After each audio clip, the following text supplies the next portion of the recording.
Ini saya teringat Pak Reno ini kan mempunyai museum Islam di Lamongan. Nah, ketika mencari barang-barang itu pasti mengalami banyak kesulitan. Pak Reno mengandalkan network jaringan yang ada di Bali ketika membuat museum topeng. Ya. Tapi itu pun belum cukup. Terus berburu-buru, akhirnya bisa ketemu, ini luar biasa. Nah, bagaimana itu bisa diceritakan Pak Rino ketika pertama kali menemukan kuncinya untuk menemukan barang-barang tersebut? Jadi memang bisa diceritakan Pak Rino. Ya Pak, terima kasih. Jadi memang salah satu yang menjadi persyaratan saya untuk membuat museum ini kan, pertama memang sebelum kita membuat museum ini kan kita harus buat yang namanya kerangka storyline. Kerangka storyline.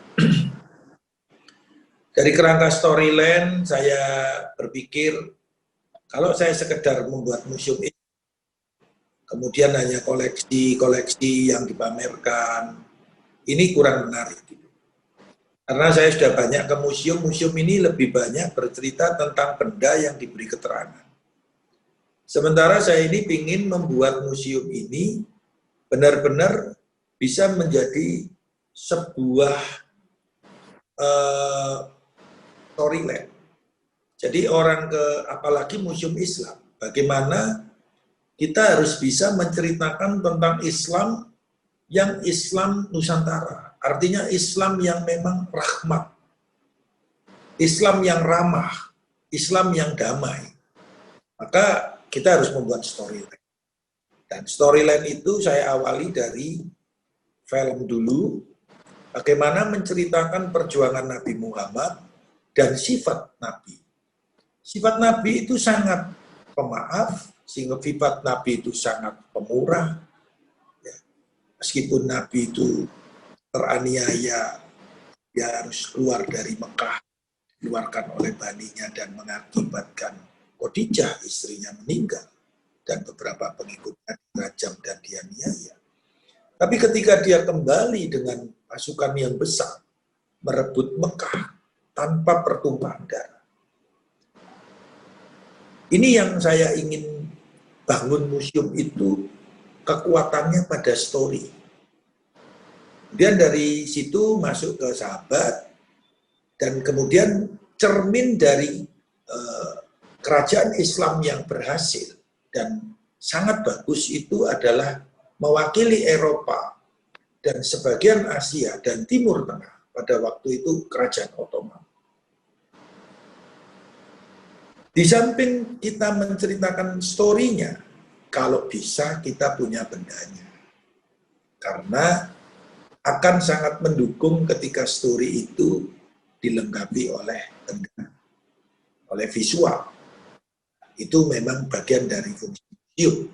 Jadi pengunjung itu bisa kita ajak merefleksi, melihat benda-benda yang punya nilai-nilai sejarah. Antara lain, yang saya impikan itu, saya tuh ingin punya baju zirah, baju besi yang dipakai perang oleh tentara Ottoman. Saya cari tentara Ottoman. Jadi ya. Turki.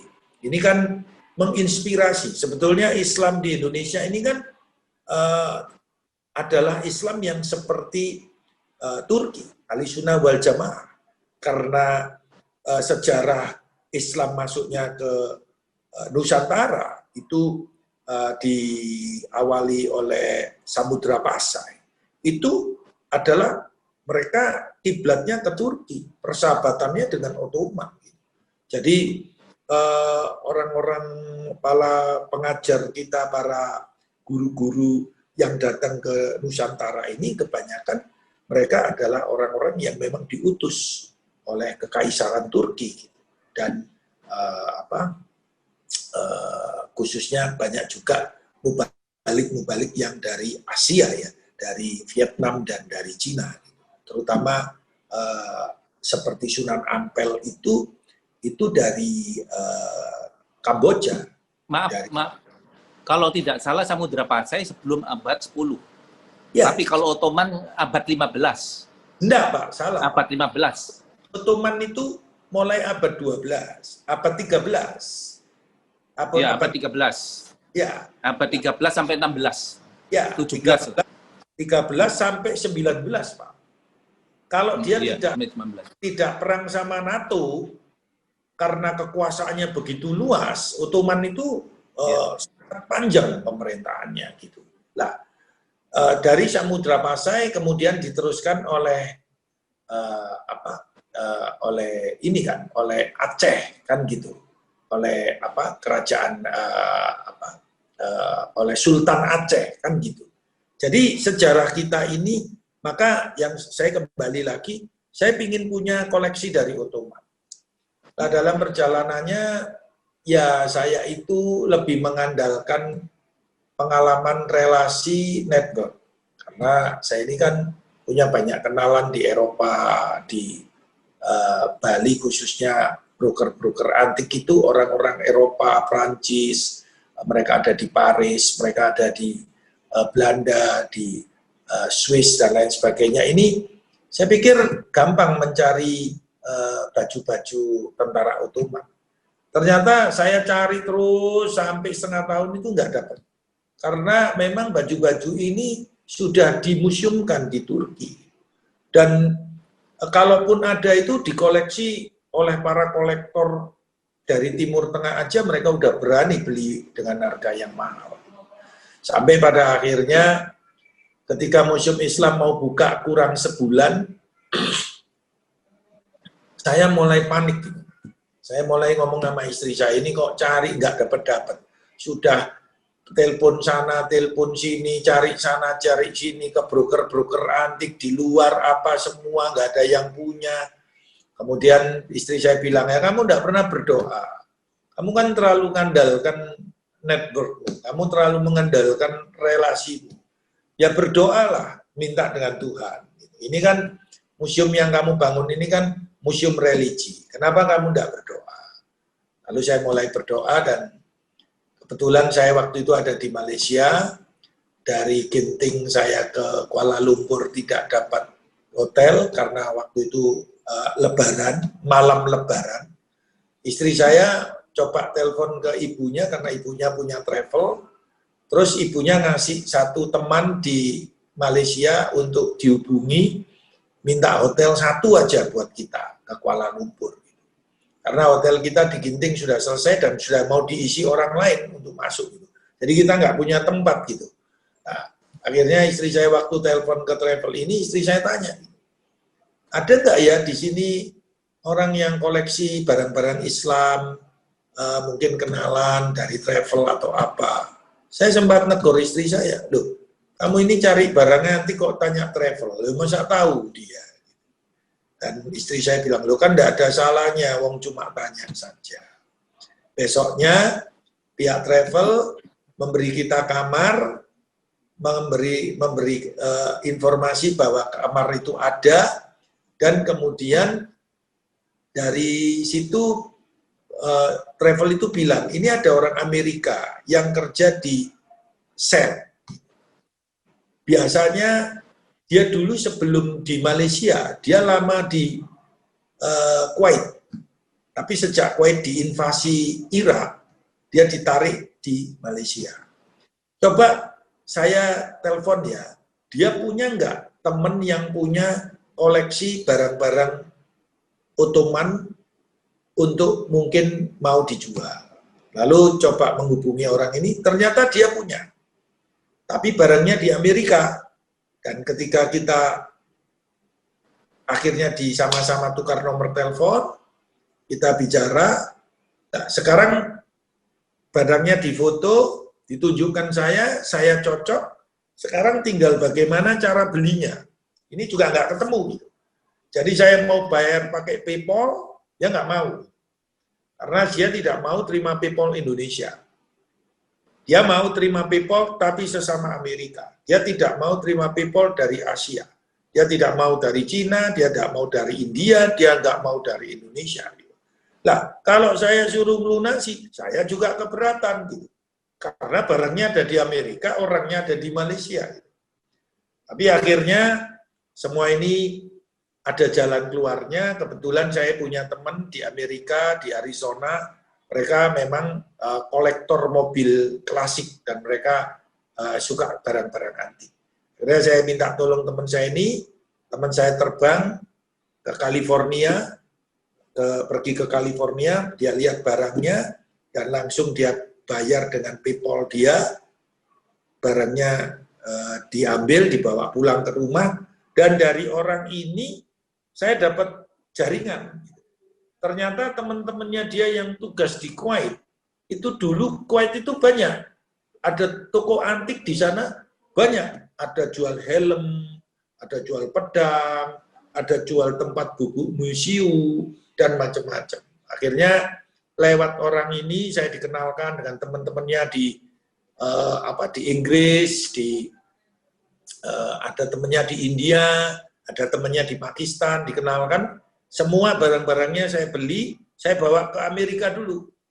Karena kalau saya kapalkan, saya kirim lewat negara masing-masing jadi ribet, semua ditangani oleh teman saya yang di Amerika, dia yang beli semua barangnya dibawa ke Amerika, dan bersyukur akhirnya barang itu bisa dibawa ke Indonesia, dan saat ini barang-barang itu menjadi koleksi Museum Islam, Pak Enggi.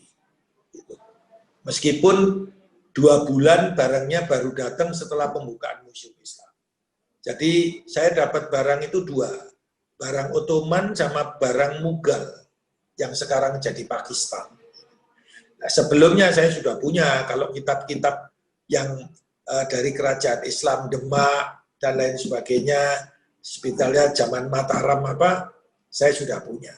Jadi pada waktu Museum Islam buka, sementara barang-barang yang koleksi yang saya punya dulu yang saya pajak. Yang barang-barang Mughal sama Ottoman itu 2 bulan setelah Museum Islam baru kita bisa pajak. Ya kurang lebih itulah pengalaman saya, Pak Enggi. Terima kasih. Ya, terima kasih. Kalau Pak Rino hobi barang-barang antik itu mulai menemukan tempatnya ketika membuat topeng di Bali. Jaringannya terbentuk di sana. Ya. Kalau saya sudah 30 tahun, Pak. Jadi mulai bekerja, mulai berbisnis, kemudian hunting barang-barang antik sudah 30 tahun. Tetapi saya tidak terarah. Jadi semua itu saya campur baur. Numismatik ikut numismatik. Numismatik itu saya beli ketika zaman Pak Harto masih berkuasa, sehingga masih murah. Ya. Jadi The Java Bank itu yang gambarnya wayang-wayang itu sekarang sangat mahal sekali. Dulu saya dapat sangat murah. Dan kebetulan saya tidak pernah menjual barang-barang antik saya, jadi itu saya simpan. Kemudian filateli. Filateli ini kan sudah berbuku-buku karena sudah ada kategorisasi. Kalau numismatik itu dari yang perunggu, kemudian yang silver, sampai yang emas. Yang paling mahal yang emas. Dan itu sangat jarang emas. Nah, fosil ini juga. Fosil ini menjadi sesuatu yang menarik juga sebenarnya. Karena semakin langka fosil itu. Katakanlah misalnya amonit. Amonit itu kan biasanya kecil. Saya dapat dari Rusia besarnya segini, Pak. Wih. Amonit. Jadi amonit ini amonit raksasa, adanya dari Rusia. Ya. Jadi dan di sana sekarang setelah ada pencairan es, malah ditemukan mamut. Mamut yang sudah ribuan tahun tenggelam di dalam bumi karena mencairnya es itu, ditemukan mamut. Dan mamut itu sempat dijual belikan, mamut itu. Saya melihat mamut itu adanya di Sangiran, karena gading gajah panjangnya 5 meter yang di Sangiran. Jadi generasinya di atas mamut. Jadi sebenarnya Indonesia ini luar biasa. Tapi mengapa barang-barang di Indonesia itu banyak yang hilang? Misalnya keris. Keris itu yang bagus-bagus banyak di luar negeri. Iya, memang. Contoh tahun ini saja saya. Tahun ini saja saya mendapat yang namanya kulu. Kulu itu topi, topi mahkota. Capnya itu PB10. Seperti ini, Pak. Ini tahun ini saya dapat ini. Nah, di sini perlunya seni berburu barang antik menggunakan logika dan rasa. Kalau hanya mengandalkan rasa tidak bisa. Ya. Bisa. Memang rasa yang tajam itu bisa, misalnya keris. Ini yang wingit atau tidak itu mengandalkan rasa.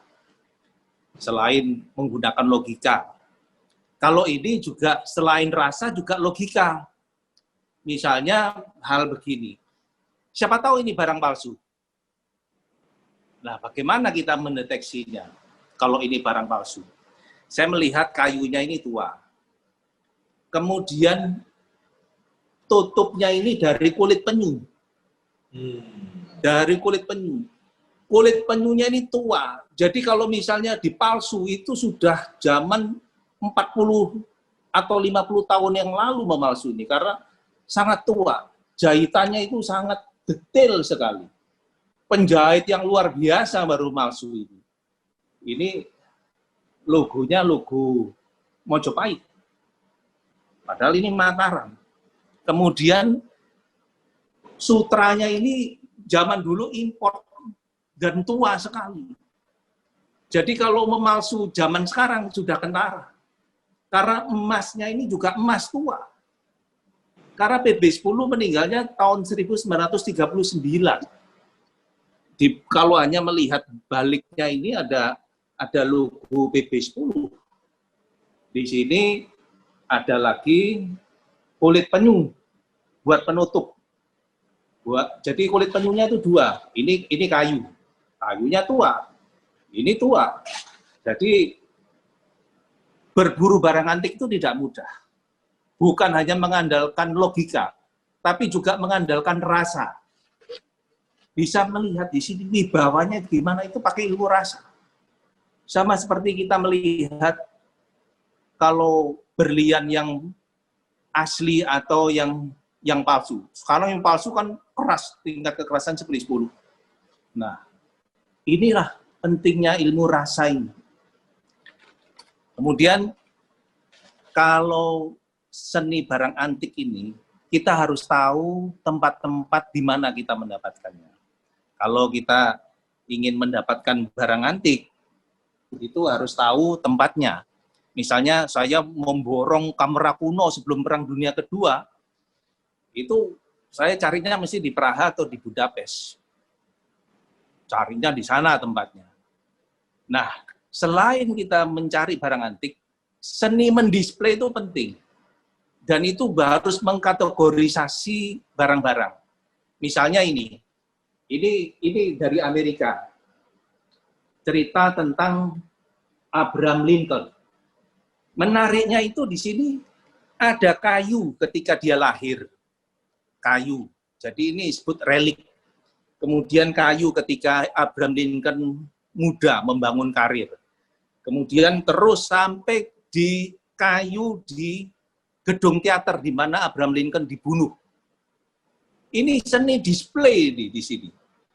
Jadi ada cerita sejarah, kemudian ada kayu-kayu sejarah di sini. Jadi inilah di sini ada beberapa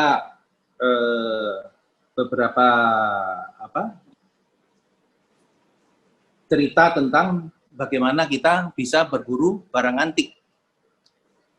Ini menarik juga kalau kita melihat ini. Atau juga kadang-kadang secara kebetulan juga. Ketika saya berjalan keliling di Nusantara, secara kebetulan tanpa saya sangka, saya mendapatkan barang yang aneh seperti ini. Ini bentuknya seperti yoni. Mohon maaf, ini seperti alat kelamin wanita. seperti begini. Ini dibentuk oleh alam, bukan oleh ukiran. Dan ini sudah batunya mengkristal. Kalau kita melihat di candi-candi Hindu biasanya, itu mesti ada yang namanya candi, ada linggo yoni. Linggo yoni. Yoni lambang rahim, linggo lambang penisnya laki-laki. Ketika yoni dan linggo itu menyatu, maka terbentuklah energi baru, maka terbentuklah kehidupan baru. Jadi kehidupan baru, energi baru itu dilambangkan oleh linggo yoni. Ini anehnya dibentuk oleh alam, dan anehnya di baliknya itu ada gambar linggo. Linggo di sini, ini gambar linggo. Mengkristalin. Ini bentuk alam, bukan oleh manusia. Jadi hal-hal kecil ini, tapi kalau kita bisa mendisplaynya, ini akan jadi luar biasa. Seni display, karena ini bukan dibentuk oleh manusia, tapi dibentuk oleh alam semesta. Linggo sama yoni menyatu dalam satu begini. Nah, mencari hunting yang begini ini sifatnya untung-untungan. Untung-untungan kita bisa dapatkan. Nah, ini seni display ini sangat menarik. Pasti Pak Reno ini mempunyai pengalaman. Kalau membuat museum, siapa yang mendisplay? Siapa yang berpikir konsepnya? Kemudian siapa yang membuatnya itu? Mesti harus pengrajin yang luar biasa. Karena museum itu seni display sebenarnya. Barang biasa, kalau displaynya luar biasa, wah itu luar biasa. Tapi kalau hanya gambarnya Rembrandt dipajang begitu saja, ya biasa. Tapi Rembrandt ini penuh dengan sejarah. Leonardo da Vinci itu legenda. Itu karena seni display. Jadi display itu penting. Mungkin Pak Reno bisa ada waktu sedikit ini untuk menjelaskan bagaimana mendisplay barang-barang antiknya itu biasanya dikerjakan oleh siapa? Jadi gini Pak, pertama saya membangun museum di Bali. Saya pernah mengundang sampai 4 arsitek itu nggak ada yang cocok. Karena kalau arsitek yang kita undang ini, dia tidak memahami antik, dan dia tidak pernah punya rasa kesukaan, dan dia tidak pernah berjalan di luar, melihat seni display di museum-museum, maka sulit. Tadi yang Pak Hengki katakan seni display itu seni meletakkan itu memang benar. Jadi akhirnya museum yang pertama itu display itu saya tanganin sendiri. Sampai hari ini tata letak benda itu saya yang handle. Jadi perjalanan saya ke luar negeri, selalu saya masuk ke museum dulu sebelum saya kemana-mana. Dan di sanalah saya belajar memperhatikan bagaimana mereka meletakkan benda-benda itu. Misalnya di Jepang, dia punya karakteristik tersendiri dalam meletakkan benda itu. Di Leiden dia punya karakter sendiri, di Paris dia punya karakter sendiri. Nah, saya memang banyak belajar bagaimana memadukan arsitek kontemporer dan arsitek yang bersifat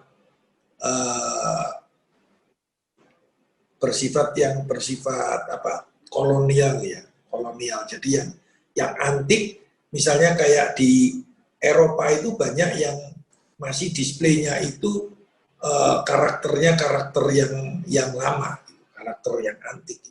Tetapi saya melihat terakhir Leiden pun juga sudah mulai bergeser, cara memajangnya itu sudah bersifat minimalis gitu.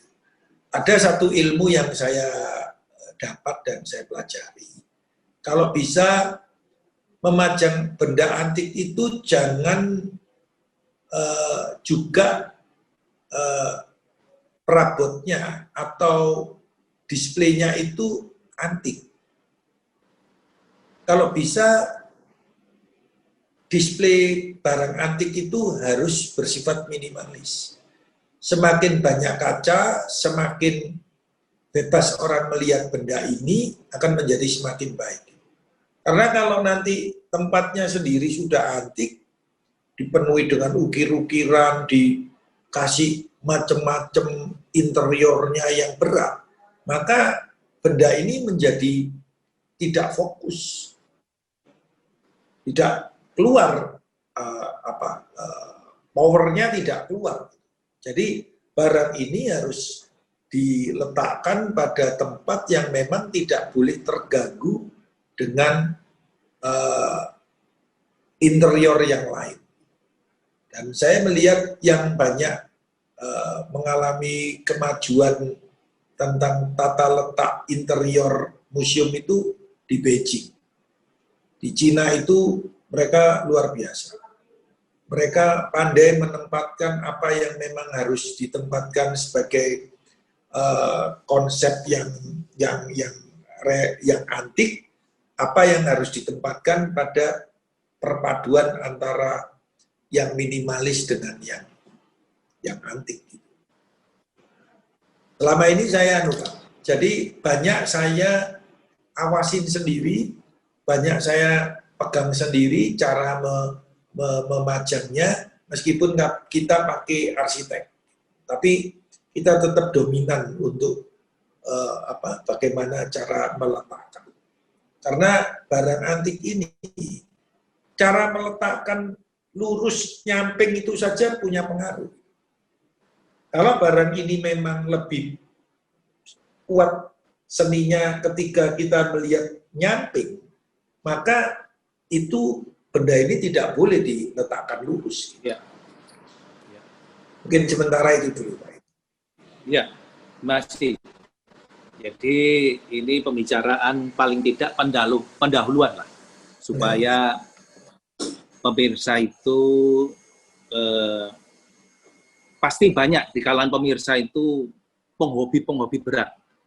Koleksinya pasti banyak yang luar biasa dari mereka. Mereka lebih mampu, lebih kaya, lebih banyak barang-barang koleksinya daripada kita. Ya. Ini hanya pengalaman berbagi saja. Kita juga membutuhkan pengetahuan-pengetahuan dari teman-teman antik lainnya. Mudah-mudahan juga kita berbagi ini juga bermanfaat bagi teman-teman yang lain. Karena seni berburu barang antik ini seperti kalau orang ini bisa kecanduan ini, ya mungkin Pak Reno bisa merasakan kalau seperti kecanduan itu. Kalau berburu saya kalau keliling itu nomor 1 saya ke Pasar Ruak, ke Flea Market yang buka Sabtu Minggu. Tetapi sayang sekarang Eropa Barat sudah tidak ada bagus. Ketika saya awal tahun 2000 ke sana masih lumayan. Kalau Eropa Timur masih lumayan lah, ada barang-barang antik. Kalau Rusia, ikon-ikonnya ya kita pasti bakal dirampas di customnya. Sulit kita mendapat barang-barang yang lebih dari 100 tahun. Tetapi kalau kita bisa mendapat, ini hal yang luar biasa. Inggris itu, London itu sebenarnya tempat pusatnya barang antik seluruh dunia. Betul.